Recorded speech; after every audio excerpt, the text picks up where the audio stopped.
at kung bakit kailangan na magtiwala tayo sa ating Diyos na buhay. Amen. Nagtitiwala po ba tayo sa ating Diyos? Amen. Amen.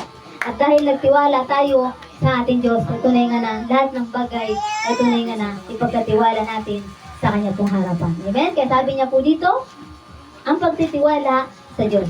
Ibig sabihin, huminto ka sa pagkontrol sa lahat at pinipili mong maniwala na kaya at gusto ng Diyos ayusin ang buhay mo kahit hindi mo nakikita kung paano. Kaya tunay nga po na kapag tayo daw po ay nagtitiwala sa Diyos, ay tunay nga po na lahat ng bagay ay kailangan natin ay pagkatiwala sa Diyos. Lahat ng bagay ay dapat ay hindi natin kayang i-control. Dapat ay hayaan natin ang Diyos ang mag-control niyan sa ating buhay. At paniwalaan na tunay nga po na nais ng Diyos na ayusin ang ating buhay sa paraan na naisip niya. Na tunay nga po na hindi po natin nakikita. Totoo po yun. Yung paggawa po ng Diyos sa ating pong mga buhay araw-araw ay hindi po natin nakikita. Ang nangyayari lamang po ay nabubulaga na lamang tayo na meron na palang nangyayari. Amen? Katulad ng mga suliranin, pagsubok na naranasan natin sa ating mga buhay. Hindi naman talaga natin yan inaasahan. Bigla na lang tayong bubulagain. Bigla na lang tayong susupresahin. Amen? Upang tayo'y susubukin ng Diyos sa atin pong magtitiwala sa Kanya pong harapan. Amen? Kaya yun po yung parati po natin sinasabi na parati po tayong maging aware. Parati po tayong maging handa. Dahil hindi natin alam kung ano yung ginagawa ng Diyos sa bawat buhay ng tao. Kung ano yung kinaharap po natin. Kung maganda ba, pangit ba yung kinakaharap po natin. Hindi po natin inasahan. Tulad po ng mga pangyayari po sa atin pong mga buhay. Na hindi natin inaasahan. Sino bang mag-aakala na maging ganito yung buhay natin?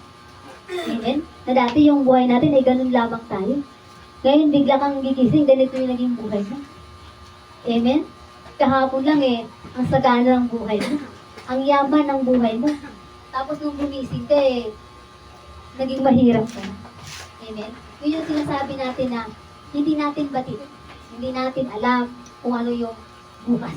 Kung ano yung mangyayari sa bukas. Amen? Kaya sabi niya nga po dito, hindi ibig sabihin wala ng problema. Ibig sabihin, may kasama ka sa gitna ng problema. Kaya tunay nga po na hindi porkit nakaranas tayo ng kasagana at maayos na pamumuhay ay hindi na natin iisipin na mayroon pang darating na problema o mayroon pang darating na pagsubok. Dapat ay huwag po tayong maging kampante sa buhay. Tayo po ay parati pong maging aware na hindi pwedeng sa araw na ito lagi ka lang maging masaya. Itong buong maghapon na ito, nakikita niyo po ba, napag-aralan niyo po ba yung mga buhay po ninyo na itong buong maghapon po bang ito naranasan niyo ba na masaya lang kayo sa buong maghapon? No, hindi po. Bakit? Masaya ka ngayon, pagdating mamaya, malungkot ka na kasi isipin mo na lang yung ilalagay mo sa kaldero mo. Amen? Isipin mo na lang yung ilalagay mo sa sigmura mo. Siyempre, magugutom ka Kaya, huwag mong isipin lagi na yung buhay ay masaya. Yun yung pinapaunawa sa atin ng Panginoong Jesucristo na hindi lahat ng buhay ay masagana. Hindi sa lahat ng oras at pagkakataon ay masagana ka. Amen? Ngayon masagana ka, bukas naman ay hindi. Hindi pwedeng araw-araw ay masagana ka. Bakit? Kasi kung araw-araw ay masagana ka, hindi mo siya iisipin. Bakit? Bakit mo nga siya iisipin? Masagana ka. Wala kang kailangan. Kasi ang tao po kasi wais Iniisip lang po yung Diyos kapag nangangailangan na. Pero kapag hindi po nangangailangan, wala nang maaalala sa Diyos Maging tapat po tayo. Maging prangkahan po tayo sa ating mga sarili. Kailangan natin umamin na kahit tayo yung mga anak na ng Diyos, tayo yung mga Kristiyano na, minsan nakalimutan tayo siya. Kapag humantong tayo na tayo yung masagana, nakalimutan natin ang ating nag-iisang Diyos na tanging tagapagligtas ng ating buhay. Nakalimutan natin Kasi akala natin ayos lang. Sagana tayo ngayon, kaya pabara-bara tayo ng desisyon, pabara-bara tayo ng gagawin po natin. Hindi natin naunawaan na meron darating. Nasusubukin tayo. Amen? Ito yung sinasabi ng Diyos po dito na hindi ibig sabihin wala ka ng problema. At hindi rin daw po ibig sabihin na sa ganun pong kalagayan ay hindi natin siya kasama. Ibig sabihin, kapag mayroong problema, kasama po natin ang Diyos sa gitna ng ating problema. Amen. Kasi kung hindi nga po natin kasama ang Diyos, sa tingin niyo po kaya, masusunod ba po yung suliranin niyo? May sasagot po kaya sa mga suliranin po natin? May sasagot po kaya sa mga hilain natin? Kung hindi natin kasama ang Diyos? Amen. Yun po yung nakalimutan po ng tao. Na ang akala po ng tao ay masagana ako ngayon kaya hindi ko na iisipin ng Diyos. Kasi masagana na ako ngayon. Bukas ganun pa rin masagana ako. Eh, hindi mo alam. Kinabukasan binulaga ka ng Diyos. Sabi ngayon ng Diyos kay Satan, Satan, pumunta ka ngayon sa anak ko ito. Subukin mo ang anak ko ito. Kung saan siya nakarating sa kanyang paniniwala at pananampalataya sa akin.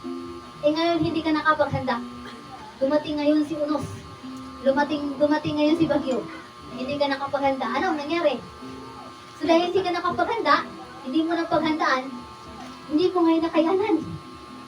Amen? Hindi mo nakayanan ngayon si Bagyo na dumating. Eh nakita mo pa lang na nag-high tide pa lang, nangamba ka na, baka pumasok yung tubig ng tahanan. Nawala na yung paniniwala mo sa Diyos. Amen? Kaya yung ibig kong sabihin, na sa bawat suliranin, pagsubok natin sa buhay, parati natin kasama ang Diyos. Huwag mong suluhin. At kapag ikaw naman ay sumagana ngayon, huwag mo rin suluhin. Isipin mo rin, nakasama mo pa rin ang Diyos. Amen. Hindi mo lang kasama ang Diyos sa naghirap, kundi pati sa kayamanan. Sa kapayapaan mo, kasama mo ang Diyos. Hindi, baliktad ang tao kasi. Naiisip kasi ng tao, nakasama niya lang ngayon kapag sagana siya eh. Pero kapag hindi siya sagana, kapag naghihirap siya. Pero kapag sagana na siya, hindi niya nakasama ang Diyos. Mali po yun. Dapat sagana ka man o hindi, dapat kasama po natin. Amen. Amen? Dapat ganun po parati yung ating mga pamumuhay sa mundo. Marunong tayo dapat makipaglaro sa mundo. Dahil kung hindi ka marunong makipaglaro, ikaw yung lalaruin mo. Amen? Ikaw yung lalaruin ni Satan kapag hindi ka marunong maglaro. Amen? Ganun po ang takbo ng ating buhay. Kaya tunay nga po na isaalang-alang natin na kasama natin ang Diyos sa gitna ng ating pinagdadaanan. Eh sabi niya nga po dito, bakit dapat magtiwala sa Diyos? Bakit daw tayo dapat ay magtiwala sa Diyos? Sabi niya po dito, una, sabi niya, siya ay tapat at makapangyarihan. Kaya tunay nga po na, ito po yung una na sinasabi ng Diyos. Na tunay nga po na, siya daw po ay tapat at makapangyarihan. Kaya nararapat lamang na tayo ay magtiwala sa Diyos dahil siya po ay tapat. Sabi niya po dito sa mga bilang, chapter 23, verse 19, sabi niya, ang Diyos ay di sinungaling, katulad ng tao. Anong bang sabihin niya ay kayang gawin. Kung mangako man siya, ito'y kanyang tutupan. Amen. Maliwanag po na sinabi po ng Diyos dito sa mga bilang. Katunay nga po daw po ang Diyos ay di sinungaling. Na kapag siya po ay nangako, ito po ay kanyang gagawin. Kaya tunay nga po na dapat tayo magtiwala sa Diyos. Dahil kapag tayo pala nagtiwala sa Kanya, ay hindi tayo mabibigyan. Amen. Amen? Dahil nga po siya ay tapat at hindi sinungaling sa Diyos. At kapag siya ay nangako, ito'y Kanyang tutuparin sa atin. Tinatanong ko po kayo, meron po ba pinangako ang Diyos hindi pa natupad? Sa inyo mga kapatid. Amen? Ba't di po kayo makasagot? Meron po ba? Amen. Amen. Marami nang pinangako ang Diyos na Kanya pong tinupad sa ating mga buhay. Unang-unang po dyan yung ating pong buhay. Yung ating pong hininga ngayon na Kanyang ipinangako nung siya po'y nagpapako sa cross ng Kalbaryo. Na tayo'y bibigyan ng panibagong buhay. Amen. Tayo po'y bibigyan daw po yan ng panibagong buhay. Ito po yun, yung buhay na walang hanggan. Amen. Yung sa araw-araw na tayo'y gumigising. Ito yung buhay na pinangako ng Diyos sa atin. Amen? Kaya dapat matuto tayo na harapin yung mga bagay. Matuto tayo na magtiwala ng tapat sa ating Diyos. Dahil tunay nga po na siya ay tapat. Kaya sabi niya nga po dito sa pangalawa, sabi niya, alalahanin. Sabi niya dito, alam niya na mas mabuti para sa iyo. Alam daw po ng Diyos ang mas mabuti para po sa atin. Amen? Kaya dapat lang na magtiwala po tayo sa Diyos dahil alam niya po yung mas mabuti na para po sa atin. Yung mga bagay na mas ikabubuti po natin. Hindi po yung ikapapahamak po natin. Kaya sabi niya po dito sa Isaiah, chapter 55, verse 8 and 9, sabi niya, ang sabi ni Yahweh, aking kaisipan, hindi ninyong kaisipan. Ang inyong kaparaanan ay hindi ko kaparaanan. Kung plano, kung paanong ang langit ay mas mataas kaysa lupa, ang aking kaparaanan ay higit kaysa inyong kaparaanan. At ang aking kaisipan ay hindi maabot ng inyong kaisipan. Amen? Paliwanag po na sinabi po dito sa Isaiah ng ating po Panginoong Yahweh, na tunay nga po na ang kanya daw pong kaisipan ay hindi natin kaisipan. At hindi maabot ng ating kaisipan ang kaisipan niya. Kaya tunay nga po kung paano ang langit ay mas mataas kaysa lupa. Ganon din po yung kaisipan ng Diyos kung sa Amen? Kaya tunay nga po na hindi natin kayang abutin ang isip po ng Diyos. Kaya ibig sabihin, hindi po natin kayang abutin o kayang isipin yung plano ng Diyos para po sa ating pong buhay. Kaya dapat, ipaubaya natin sa Diyos yung kanyang pong plano para po sa ating pong buhay. Yung kanyang pong naisin para po sa ating buhay. Dahil nga po, sabi niya nga po dito, alam niya ang mas mabuti para sa atin. Amen? Hindi niya tayo sasabihin sa ikapapahamak po natin, kundi sa ikabubuti po natin. Kaya bakit tayo mag-alinlangan na magtiwala sa Diyos? Kung alam natin na mas ikabubuti natin yung plano niya para sa atin. Amen? Ang dapat lang po natin gawin ay magtiwala ng lubos sa ating pong Diyos. Na wala pong pag-aalinlangan na tayo po'y magtiwala. At kapag tayo ng tiwala sa Diyos, naayos po yung ating pamumuhan. Hindi po tayo mapapahamak. Kasagana po yung ating pong buhay. Dahil nga po tayo nagtiwala ng lubos sa ating Diyos. Dahil kapag tayo nagtiwala sa sarili po nating kaalaman, wala po tayong maabot sa Diyos. Mayroon pong hangganan yung ating pong kaisipan. Mayroon pong hangganan yung ating pong karunungan. Amen? Kaya sabi niya nga po dito sa pangatlo, wala kang makukuhang kapayapaan sa pagkalinga. Kapag tayo daw po ay lubos na magtiwala sa Diyos, ay tunay nga po na wala daw po tayong makukuhang pagkalinga. Amen? Pagkus ay kapayapaan. Kaya tunay nga, kapag tayo po nagtiwala sa Diyos, hindi po talaga tayo mag-alala. Katulad po ng buhay po namin ito po. Kung iisipin ninyo, kung pag-aaralan po ninyo, wala po kayong sweldo. Pero magtatanong kayo, Pastora, paano kayo na po? Amen? Either po din yung sabihin, meron naman pong giving. Hindi naman po sasapat sa isang linggo yung giving. Amen? Hindi po sasapat sa loob ng isang linggo. Sa mahalin po ng giving. Amen? Pero ang tanong, bakit nakasubayad si Pastor? Yun yung ibig ko sa iyo. Yun yung pinapaunawa sa atin ng Diyos na dapat kang magtiwala sa Diyos kaysa sa iyong sarili. Amen?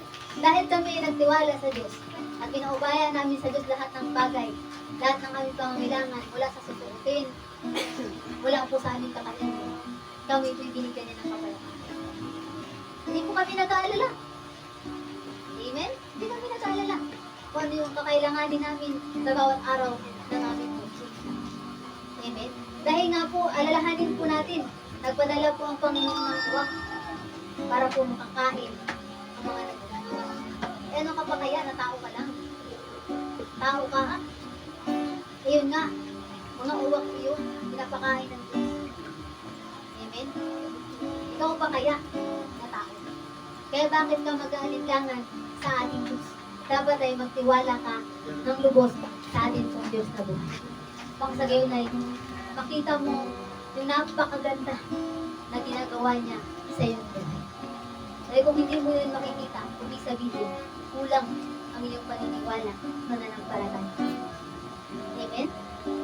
Kaya sa ganun kalagayan, sa ganun pong kalagayan, makikita mo na sumasapat yung maliit na bagay sa bawat buhay ko. Kailangan mo lamang ay magtiwala po sa Diyos. Alam niyo po, meron po akong, bago po natin ipagpatuloy po ito, meron po akong patuloy. Kahapon po ay, sa ganun pong kalagayan, payapa po. Habang ako po ay nagsasahin. Sabi po ako sa Diyos. Sabi ko, Lord, nag-pray po ako. Sabi ko, bring ko sa tingin ka na. Ikaw ang magpadala po para po sa amin. kami maghahanap kung kanino, hindi kami mag-iisip. Dahil alam namin sa iyong harapan na mayroon kami kapuntahan. Amen? Alam niyo po ang ginawa po ng Diyos? Hindi pa man dumating, hindi pa man natapos ang buong gabi. Sinagot na po na Diyos ang ating katanungan. Amen? Yun po yung ibig kong sabihin. Kaya bakit ka mga ngamba? Ipagkatiwala mo lamang sa Diyos ang lahat po ng buhay. At mayroon kang makikitang napakaganda na ginagawa ko ng Diyos. Amen. Ito yung sinasabi niya po dito sa pangatlo na sinasabi niya dito, wala kang makukuhang pag-alala kundi kapayapaan. Kaya tunay nga po na ang kapayapaan ay mangyayari lamang sa ating buhay kung ito po'y ating iatin. Kung ito po'y hayaan natin ay para na sa atin. Amen? Huwag natin kontrahin ang Diyos sa lahat ng bagay. Amen?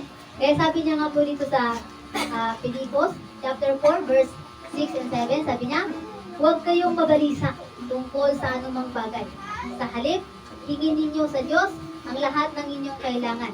Sa pamamagitan ng panalangin, may pasasalamat at ang kapayapaan ng Diyos na hindi kayang maunawaan ng tao ang siyang mag-iingat sa inyong puso at pag-iisip dahil sa inyong pakikipag-isa kay Kristo Jesus. Maliwanag. Amen? Maliwanag po yun na siya po mismo ang nagsabi po nito na huwag daw po tayong mabalisa tungkol sa anumang bagay. Sa halip, ay hingi natin ito sa Diyos na mayroong pananalangin at pasasalamat. Amen? Dahil nga po, sa ganun pong kalagayan, ay tunay nga po ay marunong po ang Diyos. Alam ng Diyos ang pangangailangan ng bawat tao. Ang kailangan lamang natin ay maniwala na mayroon pong katapatan. Amen? Hindi po kasi pwede yung maniwala ka lang ngayon tapos mamaya hindi na. Hindi po kasi pwede yung gano'n.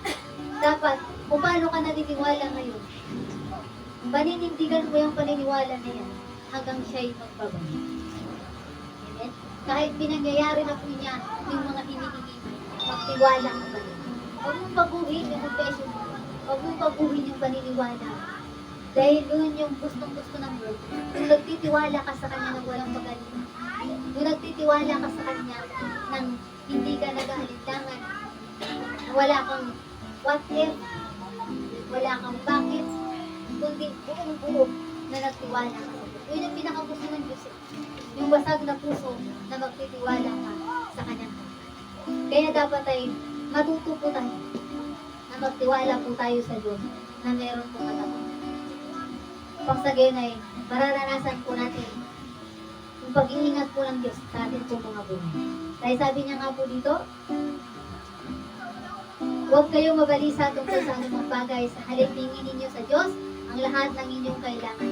Sa pamamagitan ng pananalangin, may pasasalamat at ang kapayapaan ng Diyos na hindi kayang maunawaan ng tao ay siyang mag-iingat sa inyong puso at pag-iisip dahil sa inyong pagkikipag-isa kay Kristo Jesus. Kaya tunay nga po na yung kapayapaan daw po na hindi maunawaan ng tao ay siya pong mag-iingat po sa atin. Amen? Dahil nga po yung kapayapaan na ibibigay po talaga sa atin sa hindi po natin maunawaan. Amen? Bakit po? Dahil nga po hindi mo talaga maunawaan, dahil nakikita mo nga po na yung paligid mo ay magulang, pero ikaw sa kapayapaan ka pa rin na para bang wala kang pakialam sa nangyayari sa iyong paligid. Dahil nandun ka sa kapayapaan, sa presensya ko na Diyos. Kaya hindi mo maunawaan yung kapayapaan na binibigay niya po sa atin. Kaya tunay nga po na yung kapayapaan po yun ang mag-iingat po sa atin. Lalo na po sa ating puso at pag-iisip. Dahil nga po tayo po ay nakikipag-isa sa ating pong Panginoon Mr. Cristo. Kaya panatiliin po natin ang kapayapaan po. Kaya sabi niya po dito, sabi niya, paano magsanay magtiwala sa Diyos? Dito naman ay tinuturuan tayo ng Diyos kung paano daw po magsanay na magtiwala po tayo sa Diyos. Una, sabi niya, alalahanin ang ginawa niya natin. Ano po ba yung ginawa ng Diyos na kailangan natin? Yung kanya pong sakripisyo. Dahil nga po, yung sakripisyo po ng Diyos, ay tunay nga po na isa po yung pag-alaala na tunay nga po na siya po totoo sa atin. At tunay nga po siya po yung nagsakripisyo para po sa ating mga buhay.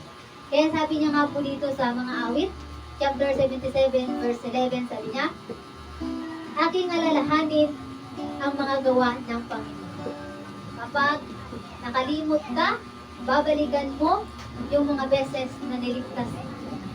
Kaya tunay lang nga na kapag sa ganun po kalagayan na naranasan mong makalimot, tunay nga po na sasariwain lang po natin, babalikan lang po natin yung mga time na niligtas po tayo ng Panginoon. Ano po yung time na yun, Pastora? Yun po yung nagpapako po sa krus ng Kalbaryo. Yung pinasan niyo po yung krus at nagpapako po siya sa krus ng Kalbaryo. Yung mga sugat na kanya pong naranasan para po tayo sa bibig. Yun po yung alalahanin po natin. Alalahanin po natin mga anak ng Diyos. Nung ang Diyos ay pinako sa krus, wala po siyang kasalanan. Ni kahit unting bahid na kasalanan ay wala po ang ating Panginoon. Pero siya po ay umako para po sa ating pinagawa. Kaya nararapat lamang na ito po ay sariwahin po natin. Amen. Amen. Kaya tunay nga po na sa ganun pong kalagayan ay matuto po tayo na sariwahin po natin yung mga bagay-bagay po yun sa ating pong mga puso at isipan. At tunay nga po na ito ay maging sariwa sa ating pong mga puso at isipan. Amen. Kaya sabi naman po dito sa pangalawa, sabi niya, magsalita ng salita niya. Magsalita daw po tayo ng salita ng Diyos. Sabi niya po dito sa mga awit, chapter 119 verse 49, sabi niya, alalahanin ko ang salita sa iyong lingkod na sa akin ay pinag-asa mo. Hawakan mo ang pangako niya sa gitna ng pagod. Kaya tunay nga po na alalahanin daw po natin ang salita ng Diyos sa pamagitan po ng kanyang lingkod. At doon daw po ay pangahawakan daw po natin ang pangako ng Diyos sa gitna daw po ng Diyos. Kaya tunay nga po na sa bawat sa gitna ng ating kalagayan, at tunay nga po na alalahanin po natin ang ginawa po ng ating po Panginoong Jesucristo sa ating buhay. Hanggang magpanggang ngayon, alalahanin po natin ang Diyos sa bawat ginagawa niya po sa ating po mga buhay. Amen? Marami na pong nangyari sa ating po mga buhay. Mula nang tayo'y makakilala kay Kristo hanggang sa hindi tayo nakakilala kay Kristo hanggang sa nakakilala tayo. Pagbulay-bulayin natin yung magandang ginawa ng Diyos. Ano ba yung ginawa ng Diyos sa ating buhay? Na nabago.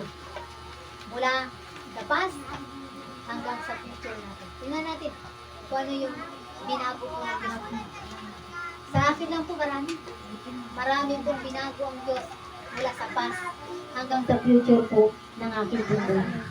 Napakarami. Hindi na po mabilang na testimony na ginawa ang Diyos sa aking buhay. Kaya dapat yun po yung ating pong alalahanin. Yung ginawa po ng Diyos sa atin mula sa past hanggang sa future na binago. Kung sa gayon ay maalaala natin yung kabutihan ng Diyos sa ating pong mga pamumuhay. Amen? Madali lamang po mga anak ng Diyos, mahalin ng Diyos. Gawin lang po natin, buksan natin ang napakalaki ng ating puso na walang pagalitan. Amen? Huwag tayo pumunta sa church dahil gusto lamang natin makapakinig ng salita ng Diyos. Huwag tayo pumunta sa church dahil gusto lang natin makita si sister, si brother. Gusto lang natin umupo sa upuan. Dahil lang gusto natin makita tayo ni Pastor na huwag po lang.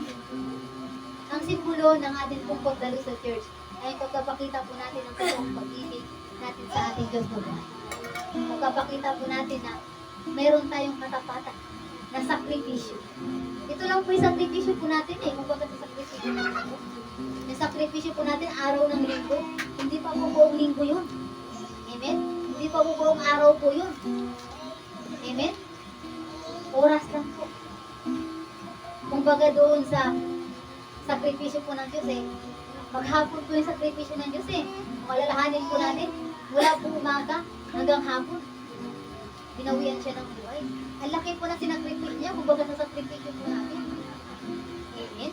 Kaya dapat mag-sacrifice po tayo sa pagdalo po natin. Dahil yung pagdalo natin, yun yung simbolo na sa pagsasakripisyo po natin sa atin pong paglilingkod para po sa atin. So, upang siya alalahanin po natin.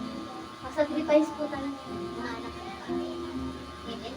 Isakripisyo natin ang ating mga sarili. Araw lang po ng linggo ang hinihingi po sa atin ng Diyos. Hindi naman buong linggo. araw lamang ng linggo. Hindi pa po yan buong araw. Oras lang. Amen? Kaya nga po yung kanta na sinasabi na kung mayroon lamang tayong 1,000 buhay, hindi natin ipagkakait lahat. Amen? Yung kanta po niyon, gawin po natin inspiration po niyon. Amen? Kaya sabi ko nga po sa Lord, kung meron lamang akong 100 buhay, 1,000 buhay, ibibigay ko po sa Diyos lahat po yun. Wala akong ititira para sa akin. Dahil lagi kong inaalala, sinasariwa sa Diyos, na kung wala ang Diyos, wala akong saysay. Amen? Isipin po natin, kung wala po bang Diyos, meron po ba kayong saysay? Wala po. Wala po kayong saysay. Yan po yung parati po natin tatanda. Wala po tayong saysay. Dahil yung ating pong buhay, ay utang lamang natin sa Diyos na dapat natin ipagpapasalamat. Amen? Hiram lang po natin. At kapag dumating ang takdang panahon at oras, na ito'y kanyang bawiin, wala tayong magagawa. Kaya habang hindi niya pa binabawi, ito po'y pahalagahan po natin. Sa pamagitan po ng pastora? Sacrifice. Ano po yung sakripisyo? Yung pagdalo po natin, paglilingkod po natin sa ating Diyos na buhay. Na mayroon pong katapangan. Tiwala po tayo sa ating Diyos na buhay. Amen? Kaya ito po yung sinasabi niya po dito, na tunay nga po na magsalita po tayo ng salita ng Diyos. Tawakan po natin at alalahanin po natin ang mga binababa po ng kanyang lingkod. Tunay nga po na panghawakan natin ang pangako niya sa gitna ng problema. Kaya kapag nandun tayo sa gitna ng kalunos-lunos na sinapit po natin, alalahanin po natin na kasama natin. Panghawakan natin ang kanyang pangako. Amen? Yun yung dapat po natin, parati po natin.